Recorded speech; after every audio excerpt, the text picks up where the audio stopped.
Assalamualaikum warahmatullahi wabarakatuh.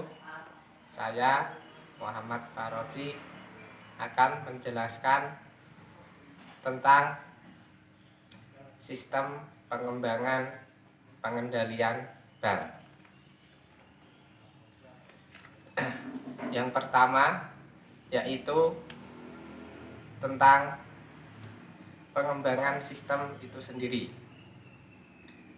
Dalam perbankan, apabila sistem pengendaliannya sudah berjalan dengan baik, maka pengendalian yang ada di bank tersebut akan berjalan dengan baik.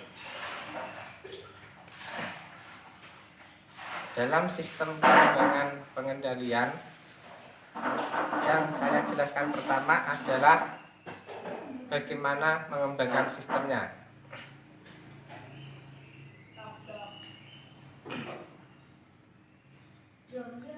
Dalam pengembangan sistem itu ada hal-hal pokok yang harus diperhatikan.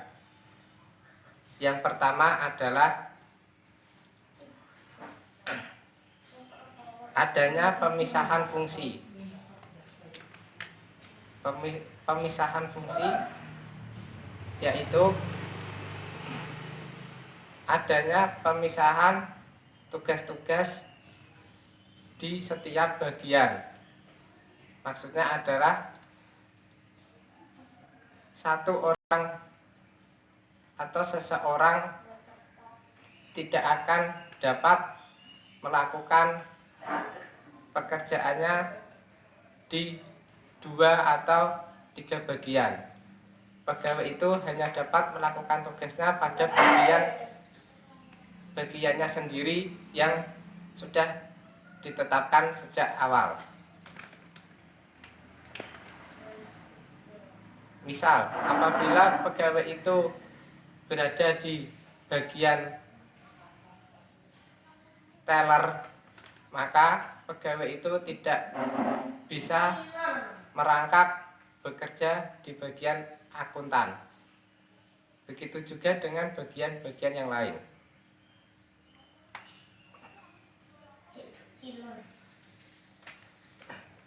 Adapun pemisahan fungsi yang paling pokok itu dibagi menjadi 3, yaitu fungsi operasional, fungsi penyimpanan, dan fungsi akuntansi. Pertama, fungsi operasional adalah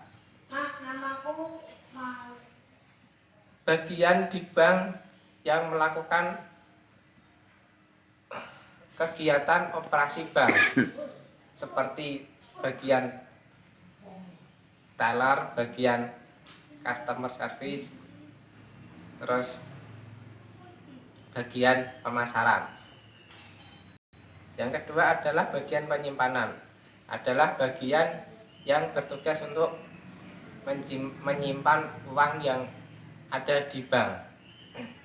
Yang ketiga adalah bagian pencatatan atau akuntansi.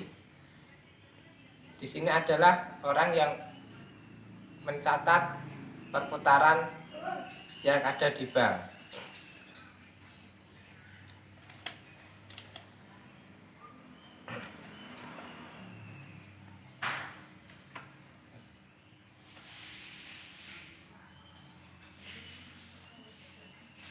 Berdasarkan fungsi-fungsi tersebut,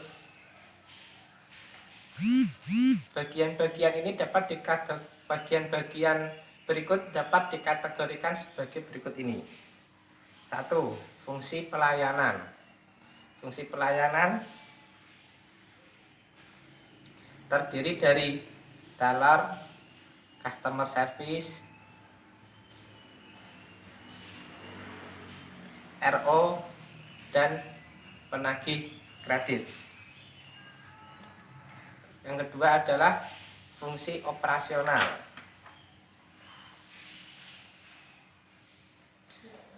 Fungsi operasional dibagi menjadi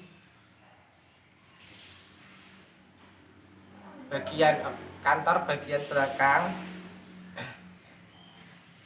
Yang kedua adalah bagian transfer.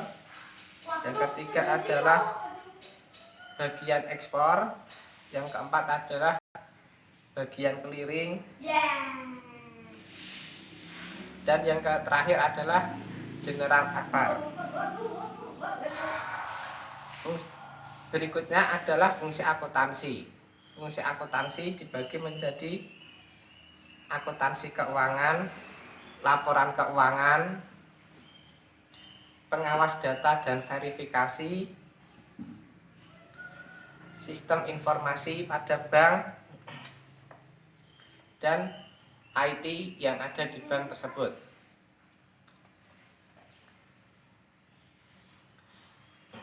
Bagian-bagian pada fungsi ini juga harus berdiri sendiri-sendiri.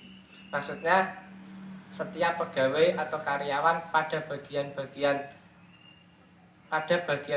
di satu fungsi harus berbeda dan tidak bisa merangkap. Begitu juga dengan fungsi satu dan fungsi yang lainnya.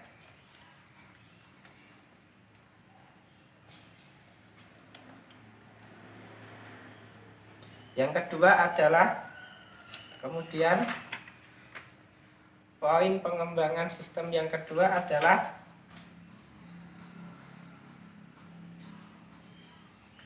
sistem pemberian prosedur yang layak.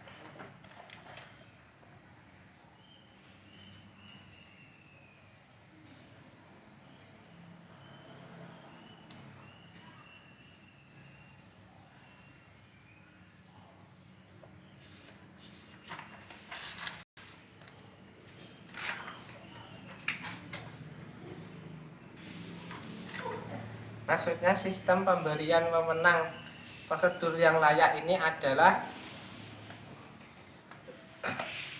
bagaimana perbankan itu dapat memberikan wewenang kepada karyawan atau pegawainya untuk melaksanakan tugasnya.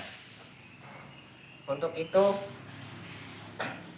dibentuklah adanya tingkatan-tingkatan pada struktur organisasi, misal adanya CEO, General Manager, manajer, staf atau karyawan, dan sebagainya.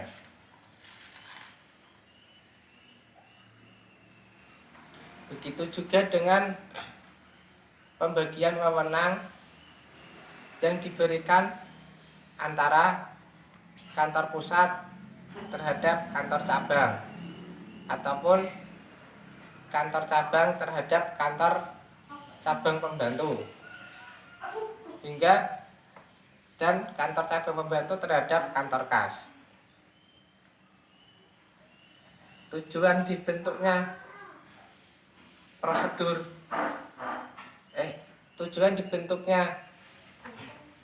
wewenang prosedur ini adalah agar terdapat keselarasan antar tingkatan, sehingga antara kantor pusat dengan kantor cabang hingga kantor kas terdapat sinkronisasi atas pekerjaan yang dilaksanakan. Begitu juga dengan karyawan di bank tersebut memiliki sinkronisasi antara atasan dengan karyawannya.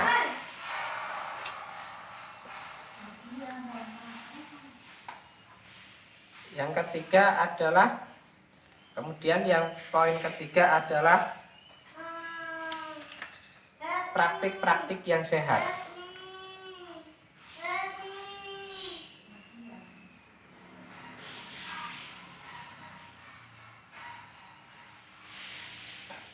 Praktik-praktik yang sehat ini merupakan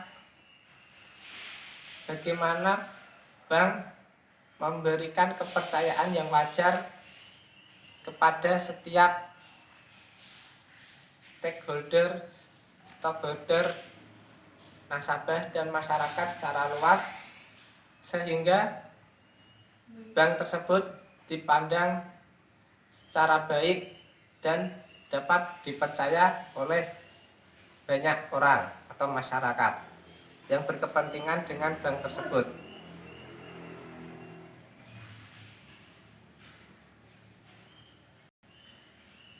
Untuk menunjukkan praktik-praktik yang sehat ini, bank menentukan tanggung jawabnya sebagai lembaga yang mengatur keuangan.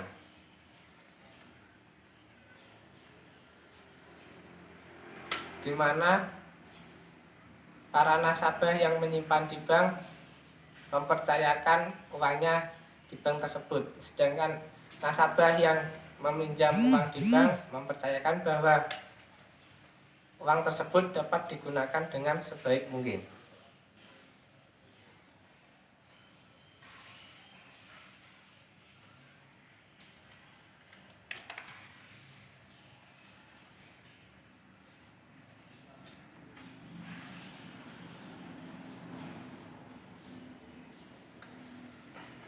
Poin yang keempat adalah kualitas pegawai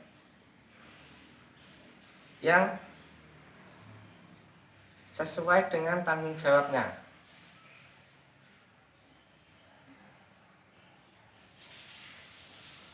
Maksudnya adalah seorang pegawai yang ada di bank harus menunjukkan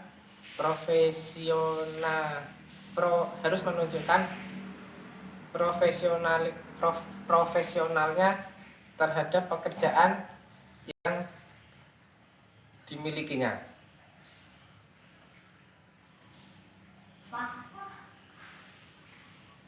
Pegawai dilarang untuk berbuat curang dan harus melaksanakan pekerjaan dengan sepenuh hati.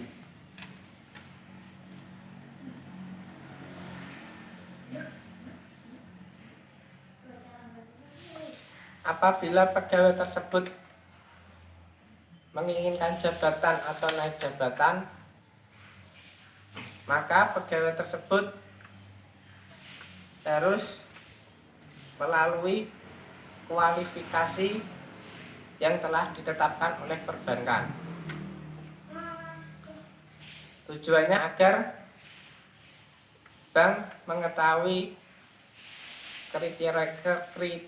kriteria apa saja yang dimiliki oleh karyawan tersebut sehingga pantas untuk mendapatkan jabatan yang diinginkan oleh karyawan tersebut.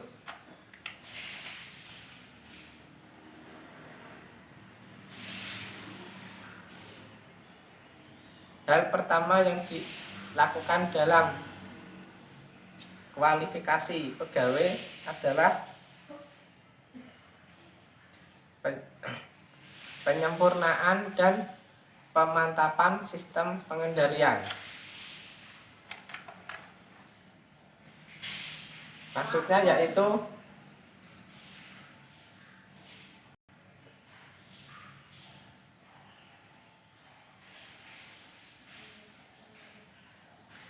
si karyawan bank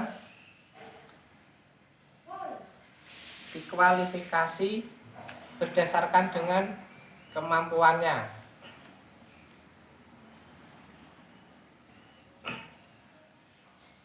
Apabila karyawan tersebut memiliki kemampuan yang bagus, maka bank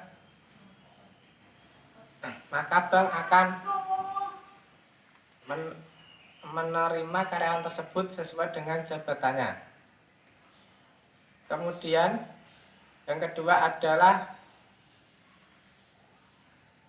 track record dari karyawan tersebut. Jadi karyawan yang dikualifikasi harus memiliki perilaku yang baik yang sesuai dengan harapan bank untuk tidak melakukan kecurangan dan dapat melakukan pengendalian internal maupun eksternal secara mandiri. sehingga bank lebih mudah untuk melakukan pengendalian sistem terhadap karyawan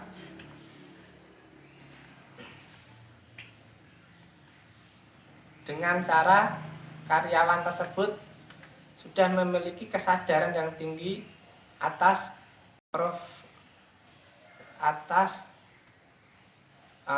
kemampuan kerjanya atau profesionalismenya.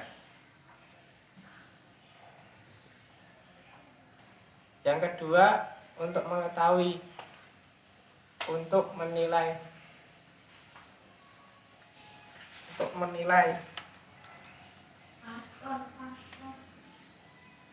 kualifikasi karyawan, yaitu dengan keefektifan tindak lanjut, yaitu apabila karyawan tersebut sudah bekerja di bank, maka bank akan melakukan pengontrolan secara kontinu terhadap karyawan tersebut, apakah dapat bekerja dengan baik atau mengalami penurunan atau bahkan melakukan kecurangan.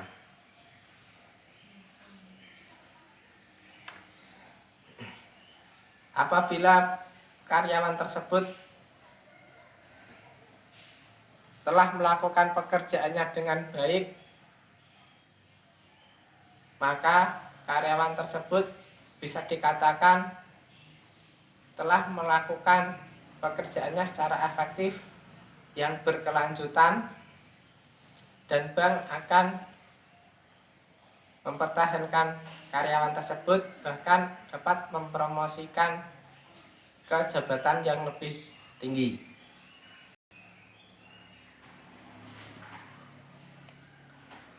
Kemudian yang terakhir adalah pemanfaatan hasil-hasil dari audit.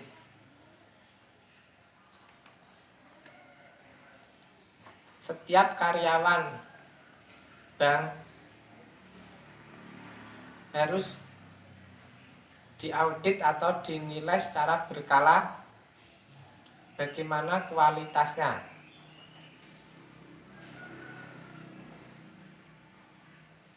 Tujuan dari penilaian audit ini adalah agar meningkatkan etos kerja karyawan bank, sehingga karyawan dapat bekerja lebih baik dan dapat lebih dipercaya oleh bank.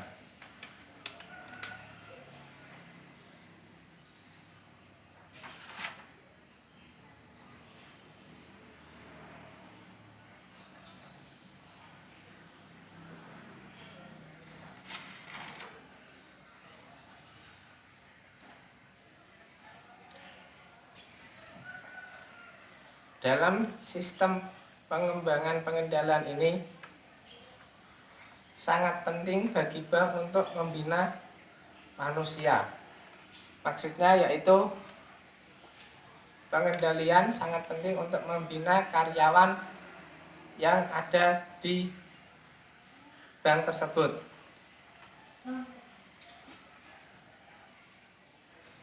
Ada berbagai macam cara yang dilakukan bank untuk membina agar karyawan bank tersebut dapat meningkatkan kerjanya dan memiliki pengendalian internal yang baik. Yaitu pertama, peningkatan mutu kepemimpinan.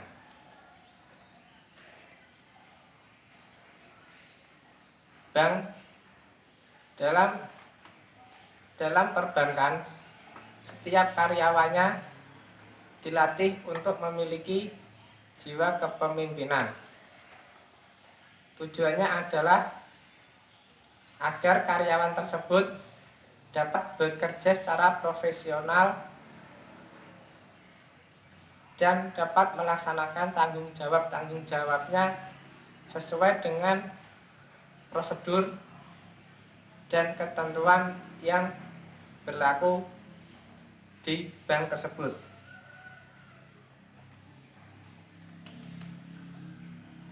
Peningkatan mutu kepemimpinan ini dapat dilaksanakan dengan cara pelatihan atau training, terus kemudian diadakan berupa seminar atau workshop, atau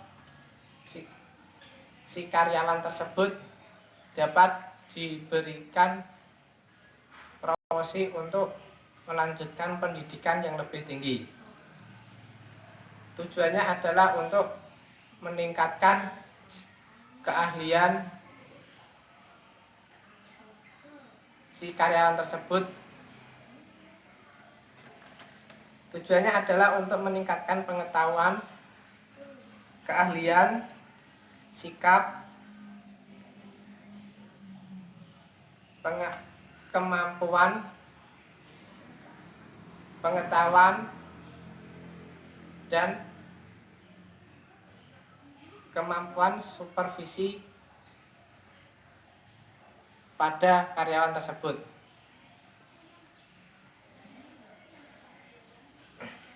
Sehingga apabila karyawan tersebut telah memiliki kualifikasi yang bagus, si karyawan tersebut dapat memiliki jabatan yang penting di bank, sehingga dapat diberikan wewenang yang lebih dari bank. Dengan adanya peningkatan mutu tersebut, si karyawan dapat memegang atau mempunyai tanggung jawab yang besar atas wewenang-wewenang dan tugas-tugas yang diberikan dari bank kepada karyawan tersebut.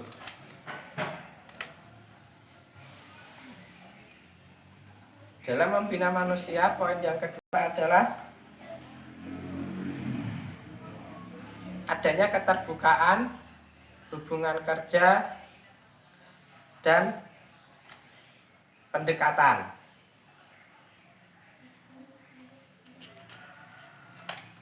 Keterbukaan maksudnya adalah antara bank dengan karyawan harus saling terbuka dalam masalah internal antara pekerjaan dan tanggung jawab karyawan dengan tugas-tugas atau wewenang-wewenang yang dilimpahkan bank kepada karyawan.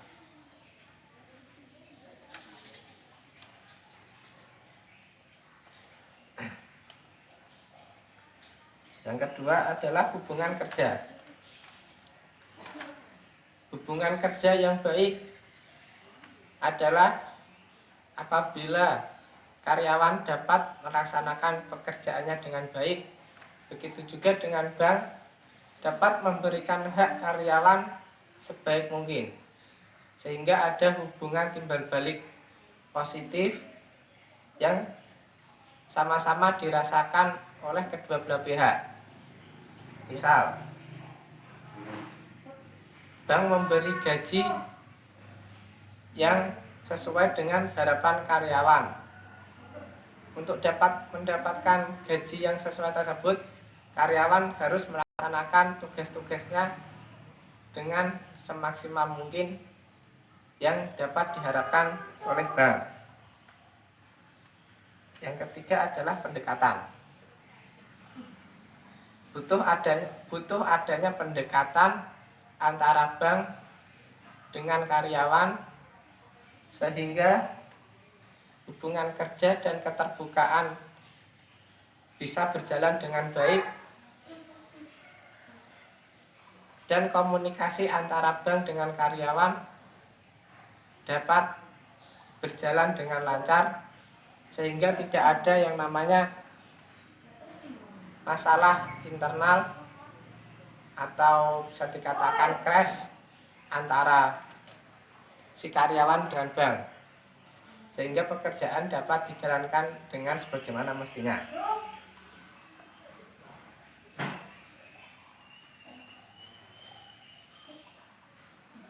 Poin ketiga adalah mawas diri, disiplin, dan tidak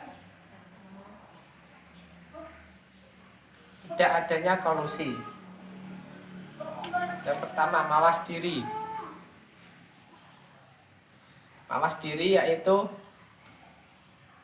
setiap diri manusia harus menjalani introspeksi diri untuk mendapatkan hal yang lebih baik ke depannya. Dalam perbankan pun perlu adanya mawas diri dari setiap orang-orang yang di bank, mulai dari pejabatnya hingga pada karyawannya. Tujuannya adalah agar setiap orang yang ada di bank tersebut dapat mengendalikan dirinya sendiri, apa yang perlu diperbaiki dan apa yang harus ditingkatkan untuk meningkatkan kualitas hidupnya. Dalam hal ini kalau karyawan bank, maka meningkatkan kualitas sebagai karyawan yang baik. Disiplin. Disiplin merupakan hal yang sangat penting bagi setiap orang. Dalam perbankan, setiap orang-orang yang ada di bank harus memiliki jiwa yang disiplin agar pekerjaan dapat terselesaikan dengan tepat dan benar, dan tidak adanya kolusi.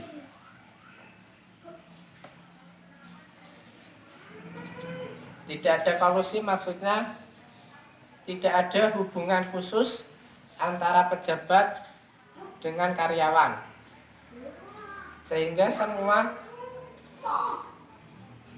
pekerjaan ditentukan secara profesional, bukan berdasarkan hubungan baik dari seseorang dengan seseorang. Bagi contoh,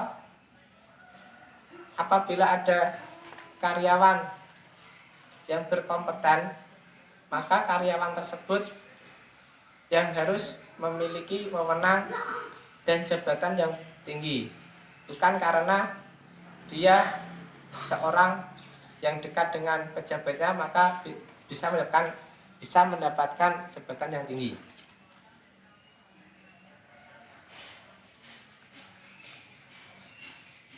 Poin yang keempat adalah peningkatan motivasi dan pembinaan personal.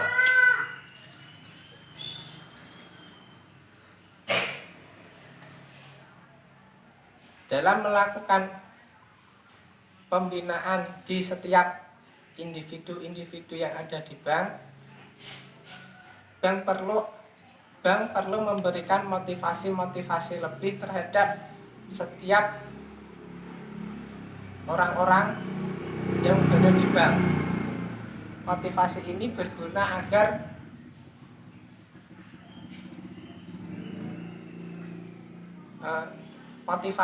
berguna agar setiap karyawan di bank memiliki kesadaran untuk dapat bekerja lebih baik.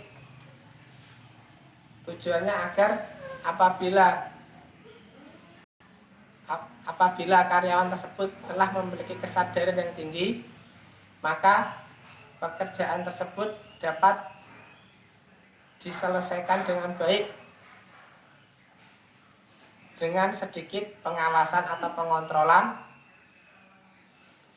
sehingga aktivitas audit dapat semakin berjalan dengan baik.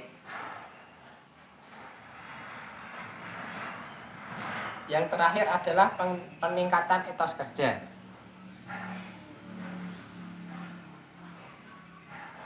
Hal ini sangat penting karena semakin tinggi etos kerja yang diberikan oleh karyawan bank, maka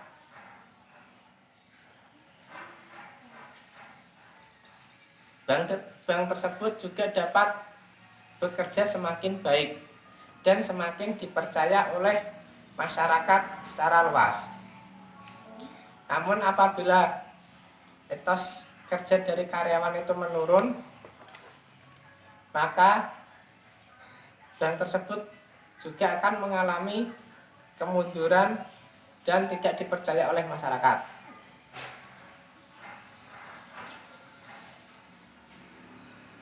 Peningkatan etos kerja merupakan hal yang sangat penting dan sangat vital bagi perbankan, karena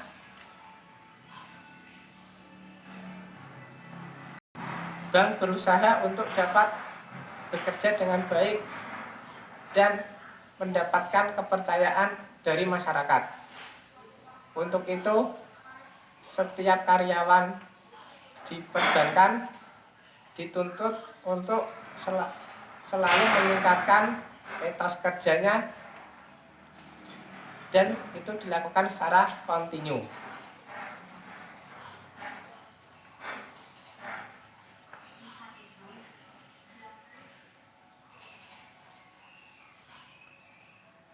Dalam pengendalian juga ada yang namanya aspek budaya.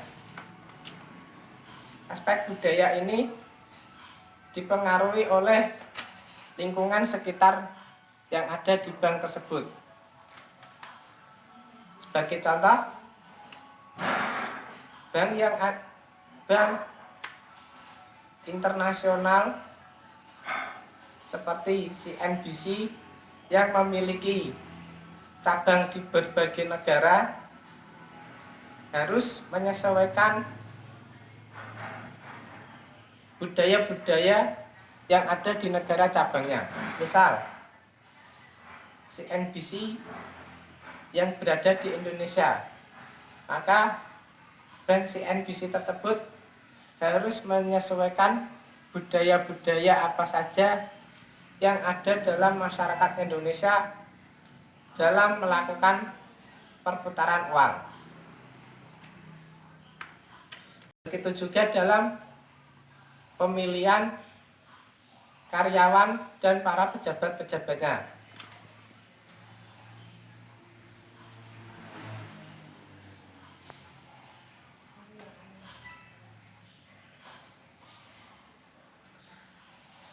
Sebagai contoh,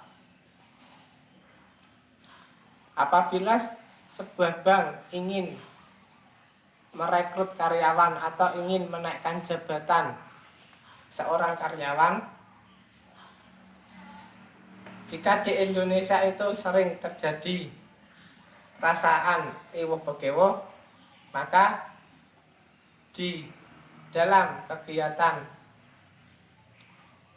menaikkan jabatan atau mencari karyawan baru, bank berusaha untuk menghilangkan rasa ewoh bekewoh tersebut untuk dapat menjaga profesionalitas dari karyawan tersebut, sehingga semua dinilai dengan fair dan sesuai dengan ketentuan yang berlaku.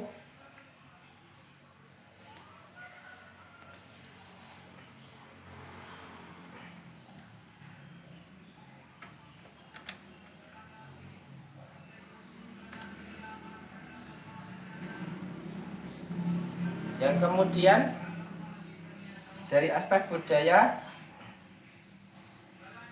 yaitu perlu dihilangkannya perspektif negatif tentang pengawasan, audit, kontrol, dan pengamanan.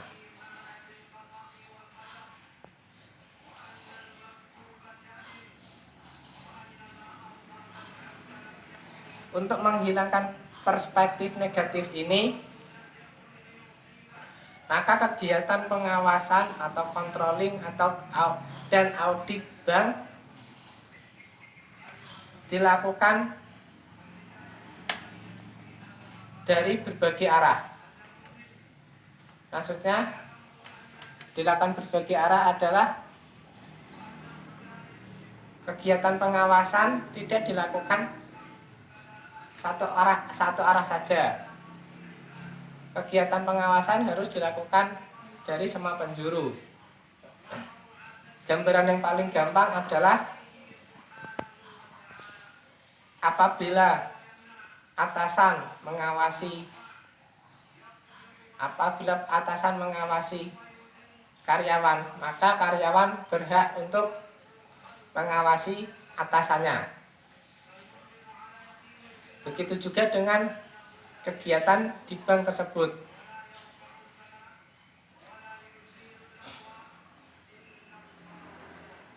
Pengawasan dilakukan tidak hanya dari pejabat-pejabatnya dan karyawannya saja, tapi juga dari pihak-pihak yang memiliki hubungan dengan bank, misal stakeholder, stockholder, dan nasabah, serta masyarakat secara umum. Hal itu dilakukan, semua itu melakukan pengawasan agar bank dapat berjalan dengan baik, dan apabila terjadi kecurangan tersebut dengan mudah ditemukan.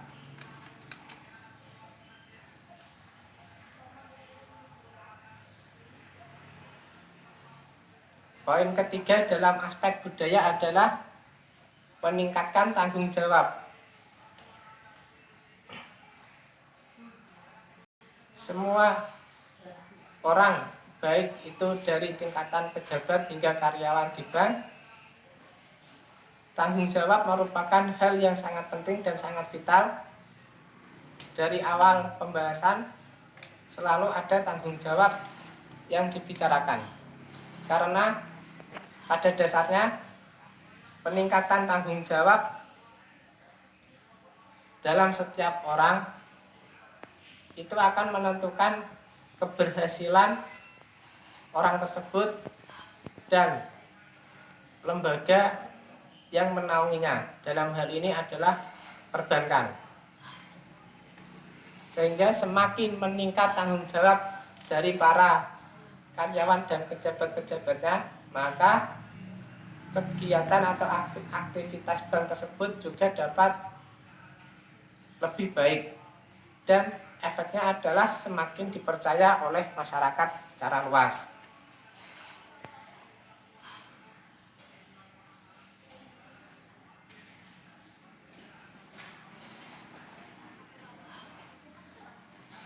Poin yang keempat adalah dihindarinya sikap ABS, sikap apatis, dan perilaku negatif.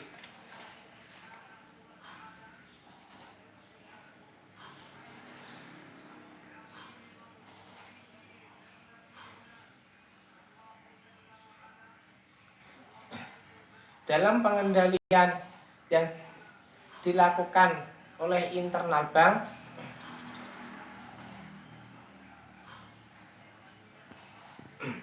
manajemen menilai tidak dari satu arah, namun sistem pengendalian dinilai dari berbagai arah. Jadi tidak ada yang namanya anak mas atau anak tiri di dalam lingkungan bank itu. Hal ini dilakukan agar bank tidak terjerumus ke dalam hal-hal yang negatif, khususnya pada kegiatan korupsi, kolusi, dan nepotisme. Hal ini sangat penting dilakukan karena perbankan adalah lembaga yang bergerak di bidang keuangan, sehingga sangat rentan terjadinya penyelewengan dan kesalahan-kesalahan.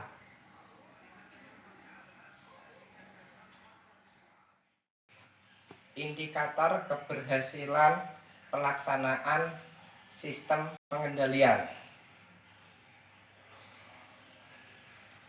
Ada beberapa indikator untuk mengetahui apakah sistem pengendalian itu berjalan dengan baik atau tidak. Indikator yang pertama adalah menurunnya angka pengaduan dari konsumen. Yang kedua adalah menurunnya angka penyelewengan dan kebocoran.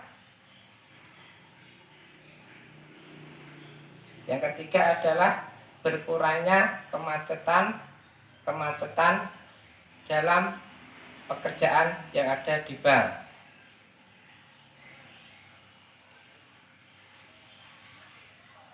Yang keempat adalah berkurangnya aktivitas audit khusus terhadap bank. Yang kelima adalah meningkatnya keterampilan setiap karyawan di bank. Yang keenam adalah meningkatnya efisien pelayanan di bank. Yang ketujuh adalah adanya peningkatan dari kedisiplinan setiap karyawan yang ada di bank. Dan yang terakhir adalah adanya peningkatan kesehatan yang ada di bank, baik secara sistem operasional dan manusia yang ada di bank itu sendiri. Terima kasih. Itu presentasi yang dapat saya sampaikan. Wassalamualaikum warahmatullahi wabarakatuh.